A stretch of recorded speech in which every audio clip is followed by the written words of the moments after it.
সকাল সকাল পুরী বিচে, ওফ দারুণ। আমাদের জাস্ট হোটেলের উল্টো দিকেই বিচ। এখন আমরা বেরিয়ে পড়েছি ব্রেকফাস্ট করতে, তারপর আমরা বিচে ঘুরবো, স্নান করবো, এনজয় করবো। বাঁহাতে স্বর্গদ্বার, এখানে একটা রেস্টুরেন্ট আছে ব্রেকফাস্ট করার জন্য, 13 পার্বণ বাঙালি রেস্টুরেন্ট। দেখা যাক ব্রেকফাস্টে কি পাওয়া যায় এখানে। বলো পিসিমণি, কেমন লাগছে তোমার?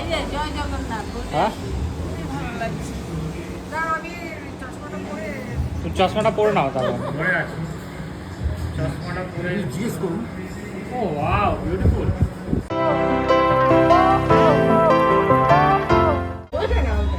এখন মা আমাদের দেখাবে হ্যান্ড ওয়াশ দিয়ে হাতটা কি করে ভালো করে ধুতে হয়। আপনারাও দেখে নিন, বাড়িতে এইভাবে হাত ধোবে। বলো মা কি করবে? হ্যাঁ, ভালো করে এরকম করবে, হ্যাঁ, করে হাতটা ধোবে। যদি কলের মাথায় নোংরা থাকে তাহলে কলটাকে এরকম করে ধোবে, তারপর আবার হাতটা ধুতে হবে, আবার হাত ধুয়ে কলটা বন্ধ করতে। তারপর আবার কলটা বন্ধ করার সময় তো আবার হাত পড়ে যাবে। এক হাতে জল নিয়ে নেবে, নিয়ে কল বন্ধ করে এরকম করে জলটা দিয়ে। ব্রেকফাস্টে আমরা অর্ডার করেছি পুরি সবজি সবাই মিলে, আর শালিনী শুধু খাচ্ছে হচ্ছে বাটার টোস্ট, আর তার সাথে অমলেট। অমলেটটা সবার আছে।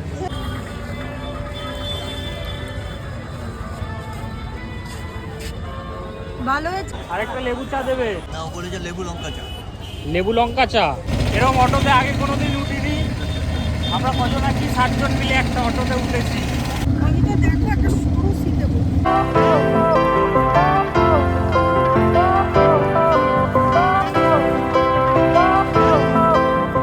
ফাইনালি আমরা সমুদ্রে এসে গেছি। অনেক দিন পর পুরী আসা হয়েছে না।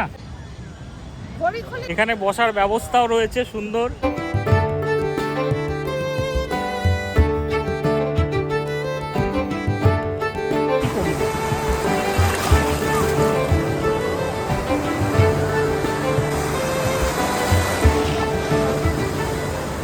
তাহলে কেমন লাগছে? দারুণ।